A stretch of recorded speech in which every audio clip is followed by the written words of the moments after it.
بسم اللہ الرحمن الرحیم۔ ایک دن سانپ جس کا نام حارثہ روتا ہوا حضرت موسیٰ علیہ السلام کے پاس آیا اور کہنے لگا، اے نبی، آپ اللہ سے میری ایک گزارش کر دیجئے۔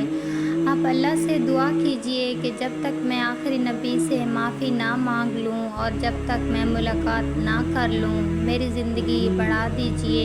یہ سن کر حضرت موسیٰ علیہ السلام بھی رو پڑے اور اللہ تعالیٰ سے عرض کرنے لگے، اے اللہ، آخری نبی تو سب سے آخر میں آئیں گے، ان کے آنے میں تو ابھی بہت وقت ہے۔ میرا یہ حارثہ سانپ لمبی مدت تک کیسے انتظار کرے گا؟ اے اللہ، تو اس کی زندگی بڑھا دے۔ تو اللہ تعالیٰ نے ایک غیبی آواز کے ذریعے حضرت موسیٰ علیہ السلام کو بتایا، اے موسیٰ، میں نے تمہاری دعا قبول کر لی اور اسی طرح اس سانپ کی حیات بڑھا دی گئی۔ سال در سال بیت گئے مگر حارثہ سانپ بس ایک ہی بات کے انتظار میں رہا، کب آئیں گے میرے پیارے نبی۔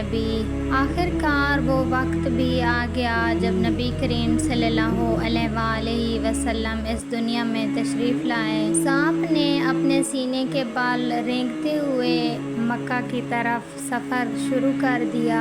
اپنے نبی سے معافی مانگنے کے لیے 6 مہینے تک وہ اسی طرح سفر کرتا رہا۔ جب وہ ابو جہل کے گھر کے سامنے جا پہنچا اور وہیں بے ہوش ہو کر گر پڑا۔ ابو جہل باہر نکلا، جیسے ہی اس نے اس سانپ کو دیکھا اس نے غصے میں آ کر لاٹھی اٹھائی اور اسے مارنا شروع کر دیا۔ سانپ تڑپتے ہوئے رونے لگا اور کہنے لگا، اے ابو جہل، مجھے مت مارو، میں سانپ نہیں ہوں، میں ایک انسان ہوں۔ جب ابو جہل نے دیکھا یہ سانپ انسانوں کی طرح بول رہا ہے وہ حیران ہو گیا اور چلا اٹھا، اے میری بیوی، اے میرے سپاہیوں، جلدی آؤ، میں نے اپنی زندگی میں ایسا منظر کبھی نہیں دیکھا۔ لوگ جمع ہو گئے۔ ابو جہل نے انہیں بتایا یہ سانپ انسان کی طرح بات کر رہا ہے۔ پھر اس نے دوبارہ مارنا شروع کر دیا۔ سانپ پھر سے رونے لگا اور کہنے لگا، اے ابو جہل، مجھے مت مار، بس ایک بار مجھے میرے نبی کے پاس جانے دے، مجھے ان سے معافی مانگنی ہے، اگر وہ مجھے معاف کر دے تو اس کے بعد تو چاہے جتنا مار لینا۔ ابو جہل نے اپنے آدمیوں سے کہا، سانپ کے گلے میں زنجیر ڈال دو۔ سانپ کو گھونٹی میں باندھ دیا گیا۔ سانپ نے کہا، جتنا مارنا ہے مار لے، بس ایک بار مجھے محمد صلی اللہ علیہ وآلہ وسلم سے ملنے دے۔ ابو جہل نے اپنی بیوی سے کہا، یہ سانپ بار بار محمد کا نام لے رہا ہے، لگتا ہے یہ سانپ محمد کے عشق میں پاگل ہو گیا ہے، اسے کبھی چھوڑا نہیں جا سکتا، یہ آخری نبی سے ملنے نہیں جا سکتا۔ سانپ نے کہا، میں جب تک معافی نہیں مانگوں گا میں جنت میں نہیں جا پاؤں گا، مجھے جہنم میں پھینک دیا جائے گا، بس ایک بار، صرف ایک بار مجھے محمد صلی اللہ علیہ وآلہ وسلم کے پاس جانے دیں، اگر میرے پیارے نبی مجھے معاف کر دیں تو اس کے بعد جتنا چاہے مجھے مار لینا۔ ابو جہل غصے سے بولا، چپ رہے، تم کو محمد نے ہی بھیجا ہے، اس وقت اس کے ساتھ میرا جھگڑا چل رہا ہے، اس کے کہنے پر ہی آیا ہے مجھے نقصان پہنچانے۔ پھر وہ دن رات اس سانپ کو بے رحمی سے مارتا رہا۔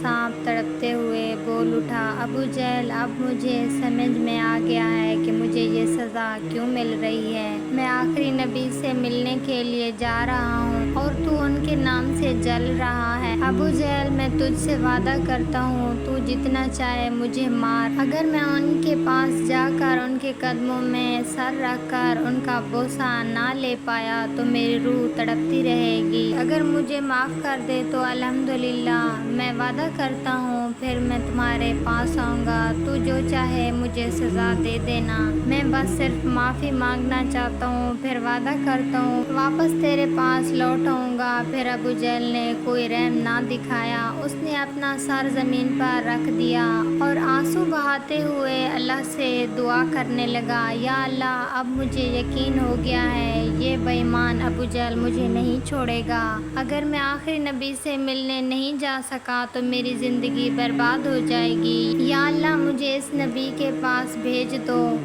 ورنہ قیامت کے دن میں جہنم کی آگ نہیں جھیل پاؤں گا۔ آخر کار ابو جہل نے اسے پوری طرح سے مار ڈالا۔ پھر ابو جہل اپنی بیوی سے بولا، یہ سانپ محمد کا جادو ہے، ہو سکتا ہے پھر سے زندہ ہو جائے، اسے آگ میں جلا دو تاکہ دوبارہ نہ اٹھ سکے۔ پھر ابو جہل نے اس سانپ کو آگ میں پھینک دیا۔ سانپ جلتا رہا، آخر کار جلتے جلتے پوری طرح راکھ بن گیا۔ ابو جہل نے وہ راکھ ایک برتن میں بھر دی اور برتن کا منہ بند کر دیا۔ اب دیکھنا محمد کی جادوگری کتنی بجتی ہے۔ ہم اس برتن کو لے کر اس کے پاس جائیں گے اور کہیں گے، بتاؤ اس برتن میں کیا ہے؟ پھر اس نے اپنے بیٹوں سے کہا، چلو اس برتن کو لے کر ہم محمد کے پاس چلتے ہیں اور کہتے ہیں اس برتن میں کیا ہے۔ اگر وہ بتا پایا تو ٹھیک ہے، ورنہ ہم اسے بھی ماریں گے۔ ابو جہل اپنے سپاہیوں کو لے کر آخری نبی حضرت محمد صلی اللہ علیہ وآلہ وسلم کے گھر پہنچ گیا۔ دروازے پر کھڑا ہو کر اونچی آواز میں بولا، اے محمد باہر نکلو، دیکھو ہم تمہارے لیے کیا لائے ہیں۔ حضرت محمد صلی اللہ علیہ وآلہ وسلم باہر آئے اور دیکھا ابو جہل کے ہاتھ میں ایک برتن ہے۔ ابو جہل بولا، اے محمد اگر تم بتا دو کہ اس برتن میں کیا ہے تو میں ایک کلمہ پڑھ کر مسلمان ہو جاؤں گا، اگر نہیں بتا پائے تو جو سزا ہم دیں گے وہ تمہیں برداشت کرنی پڑے گی۔ نبی کریم صلی اللہ علیہ وآلہ وسلم نے مسکرا کر بولا، کیا تم واقعی کہہ رہے ہو؟ اگر میں بتا دوں کہ اس برتن میں کیا ہے تو تم مسلمان ہو جاؤ گے؟ اگر تم بتا دو تو میں ایک کلمہ پڑھ لوں گا۔ پیارے نبی صلی اللہ علیہ وآلہ وسلم نے پھر فرمایا، اگر میں بتا دوں بلکہ اس برتن کے اندر جو چیز ہے وہ خود بول اٹھے تو پھر کیا کہو گے؟ ابو جہل ہنستے ہوئے بولا، اگر برتن کے اندر کی چیز بول دے تو پھر سب کے سامنے بات صاف ہو جائے گی، تو میں کلمہ پڑھ کر مسلمان ہو جاؤں گا۔ حضرت محمد صلی اللہ علیہ وآلہ وسلم نے برتن کی طرف دیکھا، اپنی شہادت کی انگلی اٹھا کر ارشاد کرتے ہوئے بولے، کون ہو تم؟ اللہ کے حکم سے بولو۔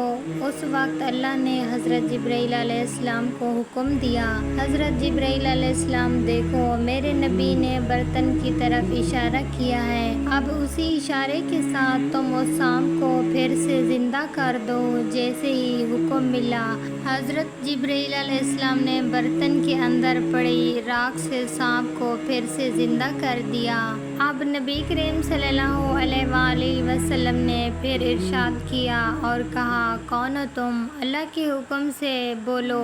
تو پھر برتن کے اندر سے کراتی ہوئی آواز آئی، سانپ پھولا، نبی جی میں ہوں موسیٰ نبی کا امتی، میرا نام ہے حارثہ، میں تو آپ سے معافی مانگنے مدینے سے چلا تھا، میں نے 6 مہینے تک اپنے سینے کے بال رینگتے ہوئے سفر کیا، اتنا چلا کہ ایک دن ابو جہل کے گھر کے سامنے تھوڑی دیر سستانے لگا، تھوڑی سی نیند لگ گئی، لیکن اس بے ایمان نے مجھے دیکھا اور باندھ کر مجھے مارنے لگا۔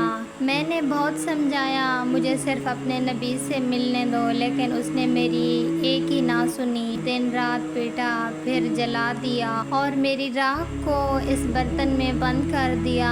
تم نے معافی مانگنے کے لیے اتنی تکلیفیں برداشت کی۔ اتنا سنتے ہی حارثہ پھوٹ پھوٹ کر رونے لگا اور کہنے لگا، نبی جی آپ نے مجھے معاف کر دیا ہے، میرا تو جیون ہی دھنے ہو گیا۔ پھر نبی کریم صلی اللہ علیہ وآلہ وسلم نے حارثہ سے پوچھا، کیا تم انسان بننا چاہتے ہو؟ سانپ نے کانپتی ہوئی آواز میں کہا، نبی جی آپ نے مجھے معاف کر دیا، اس سے بڑا انعام میرے لیے کیا ہو سکتا ہے؟ یہ سن کر ہمارے پیارے نبی صلی اللہ علیہ وآلہ وسلم نے اللہ سے دعا مانگی، یا اللہ میرے حارثہ کو پھر سے انسان بنا دے۔ اللہ تعالیٰ نے اپنے حبیب کی دعا کو قبول کر لیا اور حارثہ پھر سے انسان بن گیا۔ کتابوں میں لکھا ہے حارثہ انسان بننے کے بعد اپنی پوری زندگی نبی پاک صلی اللہ علیہ وآلہ وسلم کی خدمت میں گزار دی۔